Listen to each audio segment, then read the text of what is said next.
Hello students, welcome to my YouTube channel SP commerce academy. Students, मौसम के कारण से और कुछ विभिन्न कारणों से वीडियो हम नहीं बना पा रहे थे।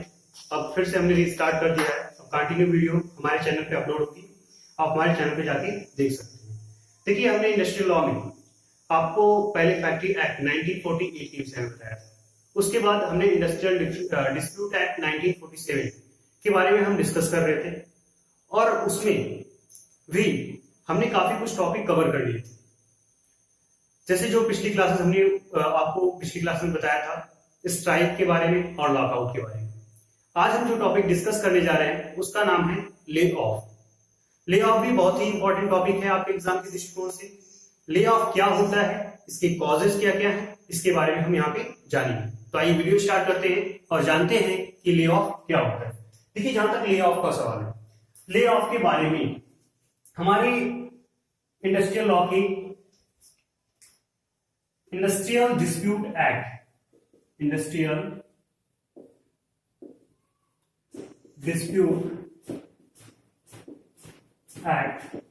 1947 में बताया गया है। और इंडस्ट्रियल डिस्प्यूट एक्ट 1947 की बात करें तो इसके सेक्शन 2 सब सेक्शन के में आपकी ले ऑफ के विषय में बताया गया कि वास्तव में ले ऑफ क्या होता है या किसे कहते हैं ले ऑफ। देखिए, ले ऑफ का अर्थ होता है कि अगर कभी भी किसी भी कारखाने में विभिन्न श्रमिक काम कर रहे हैं और उन श्रमिकों का नाम कारखाने के रजिस्टर में पंजीकृत है, तो ऐसी दशा में अगर किसी विशेष कारण से कुछ समय के लिए अपने श्रमिकों को नियोक्ता कार्य देने में असमर्थ होता है तो उसे हम बोलते हैं कार्य देने में असमर्थता। जहां तक ले ऑफ की हिंदी अर्थ का सवाल है या इसके अनुवाद की बात करें तो ले ऑफ को हम कहते हैं कार्य देने में असमर्थता।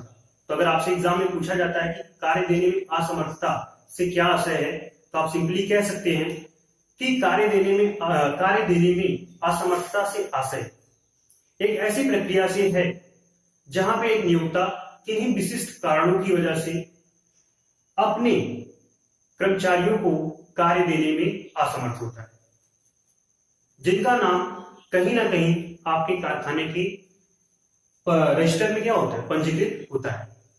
अगर ऐसे कोई भी श्रमिक हैं तो कहीं ना कहीं क्या होगा, कार्य देने में असमर्थता माना जाएगा।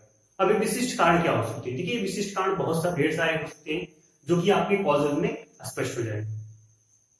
जैसे फॉर एग्जाम्पल के रूप में हम कह सकते हैं कि लेक ऑफ वाटर हो सकता है, lake of raw material, lake of power resources. तो ऐसी विभिन्न चीजें हैं जिस कारण से कहीं ना कहीं एक नियोक्ता अपने श्रमिकों को कार्य देने में असमर्थ हो जाता है। तो चलिए इसकी कॉजेज के विषय में जानते हैं कि क्या क्या कॉजेज हैं।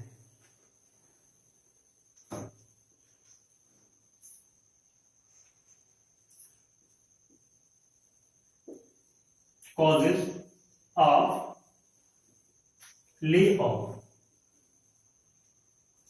कॉजेज ऑफ ले ऑफ के विषय में बात करें, इसका जो पहला कॉज है, पहला तो यही होता है लेक ऑफ कोल।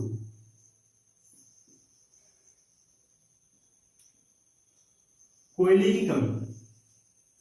देखिए, कोयले की कमी के कारण भी कहीं ना कहीं आपके जो नियोक्ता होते कारखाने, उनको श्रमिक को कार्य देने में असमर्थता महसूस होती। वो कार्य तो वो देना चाहते हैं लेकिन कोयले की कमी के कारण अपने श्रमिकों को कार्य नहीं दे पाते।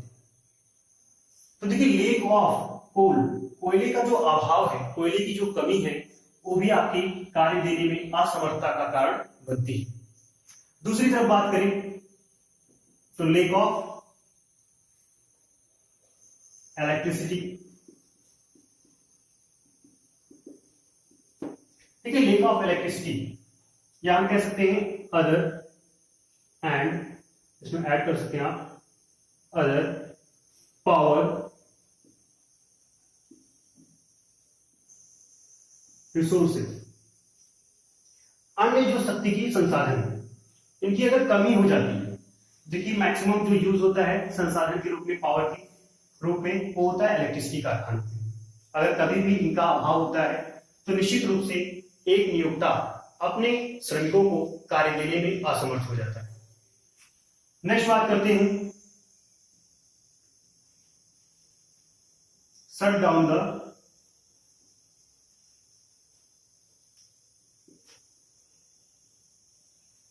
मशीनरी।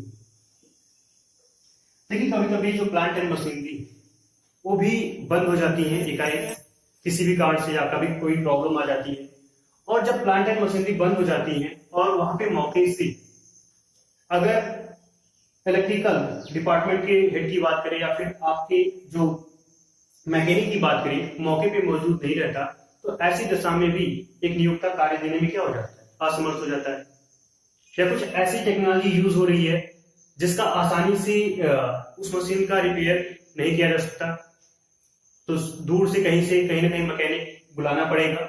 इन सारे प्रोसेस के बीच में एक नियोक्ता अपने श्रमिकों को कुछ समय के लिए कार्य देने में क्या हो जाता है, असमर्थ हो जाता है, जिसे हम क्या कहते हैं, ले ऑफ कहते हैं, जिसे हम कहते हैं कार्य देने में असमर्थता। तो देखिए एक रीजन ये भी होता है मशीन का बंद हो जाना। नेक्स्ट है आपका लेक ऑफ रॉ मटेरियल, कच्चे माल का अभाव। देखिए कभी कभी कच्चे माल के अभाव के कारण भी एक नियोक्ता अपने श्रमिकों को कार्य देने में असमर्थ होता है। कभी कभी किसी कारणवश हमारी सप्लाई चेन टूट जाती है कुछ समय के लिए, जहां से हमारे पास या हमारे कारखाने के लिए रॉ मटेरियल आ रहा था वहां से नहीं आ पा रहा है, तो ऐसी दशा में भी कौन सी सिचुएशन उत्पन्न होती है, ले ऑफ।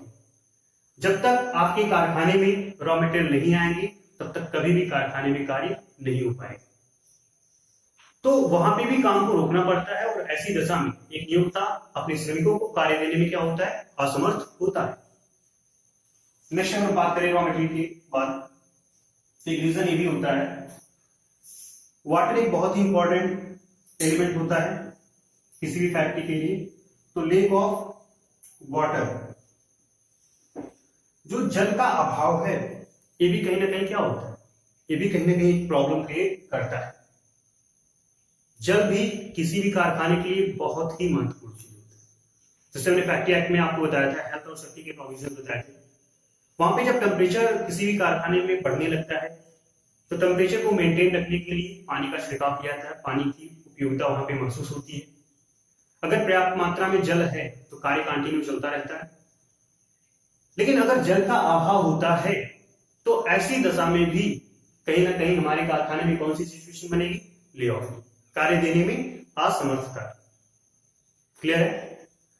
इसके साथ साथ हम बात करें, एक कॉज ये भी होता है ओवर स्टोरेज। ओवर स्टोरेज, देखिए जब आवश्यकता से अधिक भंडारण कर लिया जाता है, जैसे प्रोडक्शन चल रहा है और मार्केट में डिमांड नहीं आ पा रही, तो एक निश्चित समय के बाद आपका गोडाउन पूरा भर जाएगा, आपके पास और स्पेस नहीं है फिनिश गुड्स को रखने के लिए, या जो भी आपने तैयार माल किया है उसको रखने के लिए। तो ऐसी दशा में कुछ समय के लिए प्रोडक्शन क्या करना पड़ता है, रोकना पड़ता है। अगर प्रोडक्शन रुक रहा है तो ऐसी दशा में प्रोडक्शन की या प्रोडक्शन डिपार्टमेंट में काम करने वाले जो श्रमिक हैं उनका भी कार्य कुछ समय के लिए क्या करना होता है, स्थगित करना होता है। और ऐसी दशा में एक नियोक्ता कहीं ना कहीं अपने श्रमिकों को कार्य देने में क्या होता है, असमर्थ होता है। तो ओवर स्टोरेज भी कहीं ना कहीं एक बहुत ही महत्वपूर्ण रीजन है इसका, ले ऑफ का, कार्य देने में असमर्थता का। साथ ही साथ अगर हम बात करें तो कुछ आपके नेचुरल कॉजेज भी होते हैं, कुछ प्राकृतिक कारण भी होते हैं। देखिए अगर हम प्राकृतिक कारण के विषय में बात करें तो जैसे बाढ़ आदि या तूफान की कोई स्थिति बनती है, कभी कभी भूकंप की स्थिति बनती है, और ऐसी दशा में भी कहीं ना कहीं कारखाने के लिए प्रॉब्लम क्रिएट होती है, कारखाने के लिए समस्या बनती है। कब कभी भी भूकंप आता है या बाढ़ की स्थिति बनती है तो ऐसी दशा में कारखानों को क्या करना होता है, बंद करना होता है। और यहाँ पे भी एक नियोक्ता अपने श्रमिकों को कार्य देने में क्या हो जाता है, असमर्थ हो जाता है। तो नेचुरल कॉजेज भी क्या होते हैं, ले ऑफ के होते हैं, जिसके बारे में अभी हमने आपको बताया। तो देखिए यहाँ पे हमने आपको बताया कि ले ऑफ क्या होता है, किसे कहते हैं, साथ ही साथ ले ऑफ की कॉजेस के बारे में बताया कि क्या क्या मुख्य कारण है इसके। ठीक है, तो आज के लिए बस इतना ही, और अगले वीडियो में हम आपको बताएंगे कि रिप्लेसमेंट क्या होता है और रिप्लेसमेंट से संबंधित महत्वपूर्ण कारणों के विषय में।